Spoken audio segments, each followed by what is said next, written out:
Dominican റിപ്പബ്ലിക്കിൽ Nisha ക്ലബിന്റെ മേൽക്കൂര തകർന്നു വീണുണ്ടായ അപകടത്തിൽ മരണസംഖ്യ ഉയരുകയാണ്. 98 പേരാണ് അപകടത്തിൽ മരിച്ചത്. 160ഓളം പേർക്ക് പരിക്കുണ്ട്. കുടുങ്ങിക്കിടക്കുന്നവരെ പുറത്തെത്തിക്കുവാനുള്ള ദൗത്യം പുരോഗമിക്കുകയാണ്. വിവരങ്ങളുമായി ഇന്റർനാഷണൽ ഡെസ്കിൽ നിന്ന് മനീഷ് ഐഷ മാത്യു ആണ് ചേരുന്നത്. മനീഷ്, വലിയ അപകടമാണ് അവിടെ സംഭവിച്ചിരിക്കുന്നത്. എപ്പോഴായിരുന്നു ഈ അപകടം സംഭവിച്ചത്? എന്തൊക്കെയാണ് പുറത്തേക്ക് വരുന്ന വിവരങ്ങൾ? ലക്ഷ്മി, ചൊവ്വാഴ്ച രാത്രിയോടുകൂടിയാണ് ഈ ജെറ്റ് സെറ്റ് എന്ന് പറയുന്ന നൈറ്റ് ക്ലബ്ബിൽ ഇത്തരത്തിലൊരു അപകടം ഉണ്ടാകുന്നത്. ഏകദേശം 5 പതിറ്റാണ്ടുകളായിട്ട് ഇവിടെ ഇങ്ങനെ നൈറ്റ് പാർട്ടി നടക്കുന്നത് എന്നുള്ളതാണ് നമുക്ക് ലഭ്യമാകുന്ന വിവരങ്ങളിൽ നിന്ന് മനസ്സിലാക്കാൻ കഴിയുന്നത്. മാത്രമല്ല, ഈ ഒരു നൈറ്റ് ക്ലബ്ബ് പാർട്ടി നടക്കുമ്പോൾ ഏകദേശം 400ഓടധികം ആളുകൾ അവിടെ ഉണ്ടായിരുന്നു. 100ലധികം ആളുകൾ ഉണ്ടായിരുന്നു അവിടെ. പെട്ടെന്നൊരു ശബ്ദത്തോടു കൂടി തന്നെ ഈ കെട്ടിടം പൂർണ്ണമായി ഇതിൻ്റെ മേൽക്കൂര പതിക്കുകയായിരുന്നു എന്നുള്ളതാണ് ഈ ദൃക്സാക്ഷികളിൽ നടക്കും ലഭ്യമായ വിവരങ്ങളിൽ വെച്ച് മനസ്സിലാക്കാൻ കഴിയുന്നത്.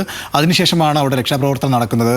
നിലവിൽ ഇപ്പോൾ 98 പേരാണ് മരിച്ചിട്ടുള്ളത്. ഈ മരണസംഖ്യ ഉയർന്നേക്കും, കാരണം 160ഓളം പേർക്ക് പരിക്കേറ്റിട്ടുണ്ട്. ഇതിൽ പലരുടെയും നില ഗുരുതരമായി തന്നെ തുടരുകയാണ്. ഈ നിലത്തേക്ക് പതിച്ച മേൽക്കൂരക്കടിയിൽ നിന്നും ആളുകളെ രക്ഷിക്കാനുള്ള ശ്രമം ഇപ്പോഴും തുറന്നുകൊണ്ടിരിക്കുകയാണ്. ഏകദേശം 12 മണിക്കൂർ കഴിഞ്ഞു ഈ ഒരു അപകടം കഴിഞ്ഞിട്ട്. പക്ഷേ ഇപ്പോഴും ഇതിൻ്റെ രക്ഷാപ്രവർത്തനം പൂർണ്ണമായും കഴിഞ്ഞിട്ടില്ല. ഏകദേശം 400ഓളം ആളുകൾ വരുന്ന സംഘമാണ് അവിടെ രക്ഷാപ്രവർത്തനം നടത്തുന്നത്. അതിൽ ഫയർഫോഴ്സും പോലീസും അടക്കമുള്ള സംഘമാണ് നിലവിൽ ഇപ്പോൾ രക്ഷാപ്രവർത്തനം നടത്തിക്കൊണ്ടിരിക്കുന്നത്.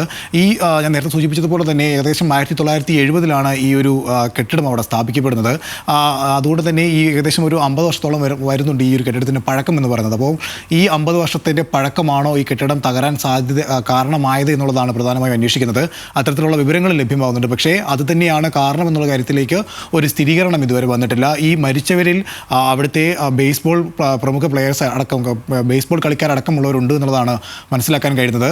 മാത്രമല്ല, ഈ ഒരു ക്ലബ്ബ് എന്ന് പറയുമ്പോൾ അവിടുത്തെ പ്രമുഖരെല്ലാവരും പങ്കെടുക്കുന്നതാണ്. അതിപ്പോൾ കായിക താരങ്ങളാണെങ്കിലും അതുപോലെ തന്നെ ഈ സംഗീത മേഖലയിൽ നിന്നുള്ള അടക്കമുള്ള പ്രമുഖരെല്ലാവരും പങ്കെടുക്കുന്ന ഒരു നൈറ്റ് ക്ലബ്ബാണ്. അങ്ങനെ തുടർച്ചയായി നടന്നു വരുന്നൊരു നൈറ്റ് ക്ലബ്ബാണ്. അവിടെയാണ് ഇത്തരത്തിലൊരു ധാരണ സംഭവം നിലവിലിപ്പോൾ ഉണ്ടായിരിക്കുന്നത്. എന്തായാലും നിലവിലിപ്പോൾ 98 പേരുടെ മരണം സ്ഥിരീകരിച്ചു കഴിഞ്ഞു. 160ലധികം പേർക്ക് പരിക്കേറ്റിട്ടുണ്ട്. അതിൽ പലരുടെയും നില ഗുരുതരമായാണ് തുടരുന്നത്. ഇനിയും ആളുകളെ കണ്ടെത്തേണ്ടതായിട്ടുണ്ട്. അതുകൊണ്ട് ഇപ്പോഴും അവിടെ രക്ഷാപ്രവർത്തനം പുരോഗമിച്ചിട്ടിരിക്കുകയാണ്. ലക്ഷ്മി. മനീഷ് ഐഷ മാത്യു ആണ് ഇന്റർനാഷണൽ ഡെസ്കിൽ നിന്നും വിവരങ്ങൾ പങ്കുവച്ചത്.